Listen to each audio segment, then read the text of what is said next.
যাদের মাথায় চুল পড়ে যাচ্ছে তারা চুল পড়া সহজে বন্ধ করতে পারবেন। যাদের কম বয়সে চুলগুলা পাকতাছে, এই পাকা ওরা সহজে বন্ধ হবে।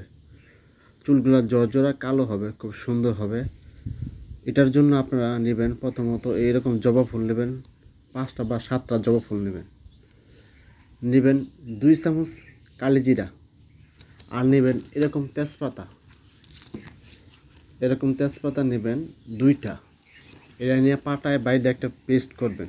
পেস্ট করার পরে এর সাথে 2 চামচ থেকে 2.5 চামচ পানি ভালোভাবে মিশাইয়া পুরো মাথায় খুব ভালোভাবে লাগায় রাখবেন 20 থেকে 25 মিনিট। 20 থেকে 25 মিনিট রাখবেন। তারপরে আপনারা নর্মাল পানি দিয়ে ধুয়ে ফেলবেন এবং শ্যাম্পু করবেন। এটা আপনারা অনলি 4 দিন করতে পারেন, দেখবেন চুল পড়া সহজে ইনশাল্লাহ সহজে বন্ধ হয়ে যাবে। চুল পাকা সহজে বন্ধ হয়ে যাবে ইনশাল্লাহ।